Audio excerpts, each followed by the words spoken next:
صحبت اور غسل جنابت. صحابہ کرام رضی اللہ عنہم کے درمیان غسل جنابت کا ایک مسئلہ زیر بحث آیا. ایک گروہ کہتا تھا کہ غسل صرف دخول پہ فرض ہو جاتا ہے، انزال شرط نہیں، یعنی واٹر ڈسچارج جو ہے وہ ضروری نہیں. دوسرا گروہ بیان کرتا تھا کہ وجوب غسل کے لیے دخول کے ساتھ انزال بھی شرط ہے. یہ طویل مباحثہ کسی فیصلہ کن صورت پر منتج نہ ہوا. آخر قرار پایا کہ ام المومنین حضرت عائشہ رضی اللہ عنہا سے دریافت کیا جائے. حضرت عائشہ نے کہا کہ رسول اللہ صلی اللہ علیہ وسلم نے فرمایا اذا جلس بین شعبها الاربع ومس الختان الختان فقد وجب الغسل. جب مرد عورت کی 4 شاخوں کے درمیان بیٹھ جائے اور اس کا محل ختنہ عورت کے محل ختنہ کے ساتھ مس کرے تو غسل واجب ہو جاتا ہے. تو مسئلہ یہ ثابت ہوا کہ صرف دخول پر ہی مرد اور عورت جنبی ہو جاتے ہیں اور ان پہ غسل واجب ہو جاتا ہے، انزال یعنی منی کا نکلنا شرط نہیں. جنابت کے احکام. وجوب غسل کی حالت کو حالت جنابت کہتے ہیں. وجوب غسل یعنی جب غسل واجب ہو جاتا ہے تو اس حالت کو جنابت کہتے ہیں. جنابت کا لفظ جم سے، جم پہلو کو کہتے ہیں بچنا. مندرجہ ذیل 4 حالتوں میں مسلمان مرد اور عورت پر غسل کرنا فرض ہو جاتا ہے. نمبر 1، جوش کے ساتھ منی خارج ہونے کے بعد، اس میں احتلام بھی داخل ہے، یعنی کوئی ایسا خواب آئے یا ویسے. نمبر 2، صحبت کے بعد یعنی سیکشل انٹرکورس کے بعد. نمبر 3، حیض کے بعد. نمبر 4، نفاس کے بعد یعنی بچے کی پیدائش کے بعد. اس میں یاد رکھیے کہ بہت سے لوگ پوچھتے ہیں کہ اگر خواتین انٹرنل چیک اپ کرواتی ہیں تو کیا اس سے غسل واجب ہوتا ہے؟ تو کوئی غسل واجب نہیں ہوتا جب تک کہ ان 4 چیزوں میں سے کوئی چیز نہ ہو. اس میں یاد رکھیے کہ بہت سے لوگ پوچھتے ہیں کہ اگر خواتین انٹرنل چیک اپ کرواتی ہیں تو کیا اس سے غسل واجب ہوتا ہے؟ تو کوئی غسل واجب نہیں ہوتا جب تک کہ ان 4 چیزوں میں سے کوئی چیز نہ ہو. صرف منی خارج ہونے سے بات نہیں بلکہ جوش کے ساتھ منی خارج ہونے کے بعد غسل واجب ہوتا ہے. رسول اللہ صلی اللہ علیہ وسلم نے فرمایا جب تم عورت کی 4 شاخوں کے درمیان بیٹھ کر صحبت کرو تو تم پر غسل واجب ہو گیا اگرچہ منی نہ نکلے. آپ نے غور کیا ہوگا کہ طہارت کے مسائل بہت تفصیل کے ساتھ اور اپنے اندر بہت ڈیٹیلز رکھتے ہیں، اور بہت سے موضوعات ایسے ہیں کہ جو انسان کی ظاہری زندگی نہیں بلکہ اس کی نجی اور ذاتی زندگی سے متعلق بھی ہیں. لیکن اس طرح پبلکلی ان کو پڑھانا اور ان کو سکھانا یہ بھی ایک ضرورت ہے، کیونکہ آپ صلی اللہ علیہ وسلم نے انصار کی خواتین کی تعریف کی کہ انصار کی خواتین کتنی اچھی ہیں جنہیں حیا دین کا علم حاصل کرنے سے نہیں روکتا. تو سوال یہ پیدا ہوتا ہے کہ آخر اتنی تفصیلات کیوں؟ اور بعض لوگ اس کو ناپسندیدہ قرار دیتے ہیں. تو ایسا کرنا ناسمجھی کی علامت ہے. ہم دیکھتے ہیں کہ انسان اگر اللہ کے بتائے ہوئے طریقے کے مطابق زندگی بسر کرتا ہے تو اس میں خیر ہی خیر ہے، اور وہ صرف خیر اس کی اپنی ذات تک نہیں رہتی، بعض اوقات دوسروں کی بھلائی کا ذریعہ بھی بن جاتی. عورت کو بھی احتلام ہوتا ہے. ام المومنین حضرت سلمہ رضی اللہ عنہا روایت کرتی ہیں کہ حضرت ام سلیم نے رسول اللہ صلی اللہ علیہ وسلم سے کہا اے اللہ کے رسول، یقیناً اللہ حق سے نہیں شرماتا. یعنی حق بات اور ایک ضروری بات جو ہے اس کو واضح کرنا ضروری ہوتا ہے، اور اس معاملے میں شرم سے کام نہیں لینا چاہیے، کہیں ایسا نہ ہو کہ انسان انجانے میں غلط کام کرتا رہے. تو یہ کہہ کر انہوں نے مسئلہ پوچھا کیا عورت پر غسل ہے جبکہ اس کو احتلام ہو؟ آپ نے فرمایا ہاں، لیکن جب پانی کا نشان دیکھے یعنی منی دیکھے. اس پر حضرت ام سلمہ نے شرم سے منہ چھپا لیا اور عرض کیا اے اللہ کے رسول، کیا عورت کو بھی احتلام ہوتا ہے؟ آپ نے فرمایا ہاں ہوتا ہے، تیرا داہنا ہاتھ خاک آلود ہو.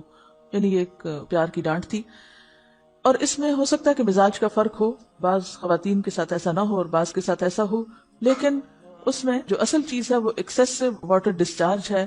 اس میں کہیں ایسا نہ ہو کہ لیکوریا وغیرہ کے ساتھ اس کو ریلیٹ کر دیا جائے. دونوں چیزوں میں فرق ہے. اور احتلام جو ہے وہ سوتے وقت ہوتا ہے، یعنی سو کر اٹھنے پر اگر انسان اپنے کپڑوں پر زیادہ ڈسچارج دیکھے، خواہ کوئی خواب یا کوئی فیلنگ یاد نہ بھی ہو، تو پھر غسل کرنا ضروری. معلوم ہوا کہ عورت یا مرد نیند سے اٹھ کر اگر تری یعنی نشان منی دیکھیں تو یہ احتلام کی علامت ہے، لہٰذا ان پر غسل کرنا فرض ہو جاتا ہے.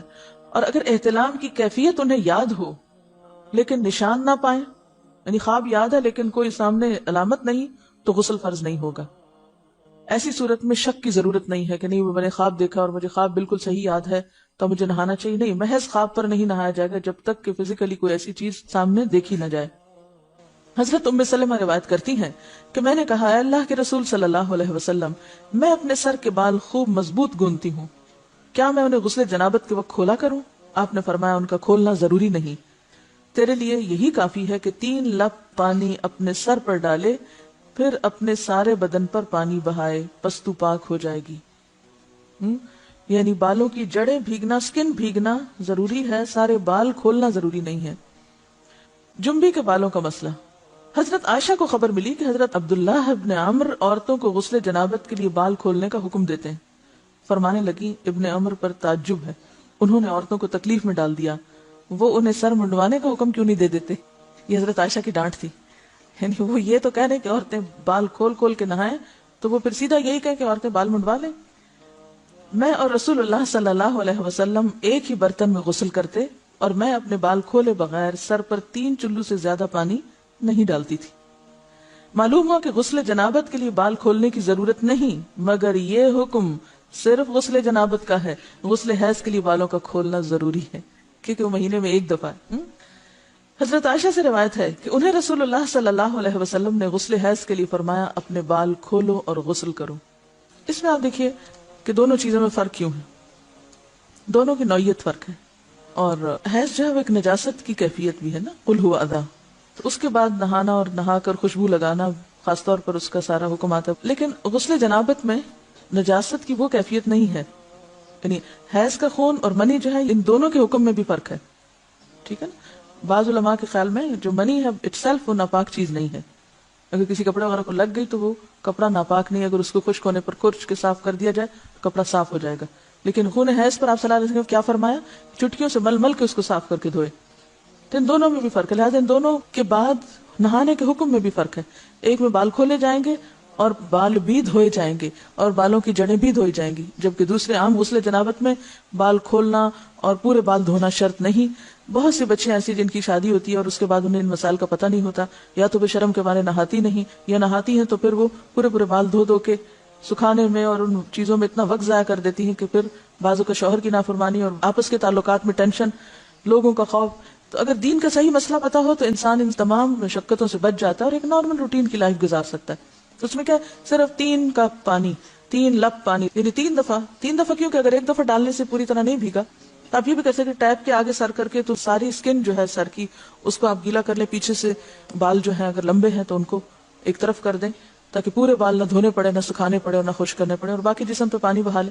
دوسری صورت یہ ہے کہ مگ میں پانی لے کے تو اس کو آپ تھوڑا تھوڑا کر کے پورے کو ایک دفعہ کریں، پھر اس کے بعد دوبارہ کریں اور تیسری دفعہ رول کر کے بالوں کو پیچھے سے شاور کیپ ڈال لیں اور باقی جسم پھر دھو لیں. شاور کیپ سے کیا ہوتا ہے عام طور پر کہ پیچھے کے جو سارے لمبے بال ہیں پھر وہ نیچے گر کے گیلے نہیں ہوتے، وہ آپ کے سر پہ ٹک جاتے ہیں. تو سر کی اسکن دھوئیں اور بالوں کو جوڑے کی شکل میں باندھ کے اوپر شاور کیپ پہن کے پھر باقی جسم کو اچھی طرح دھو لیں. تو اس میں آپ دیکھیں کہ جب بالکل سر کے اسکن کا حصہ ہی تر ہوگا، اور یہ 3 دفعہ کرنا ہوگا، ایک دفعہ سے نہیں کام چلے گا، 3 دفعہ کرنا تاکہ کوئی بھی بال برابر جگہ اسکن کی خشک نہ رہ جائے. تو اس سے کیا ہوگا کہ جتنا کم بال گیلے ہوں گے اتنے کم دیر میں ان کو خشک بھی کیا جا سکتا ہے اور کسی بھی مشقت کے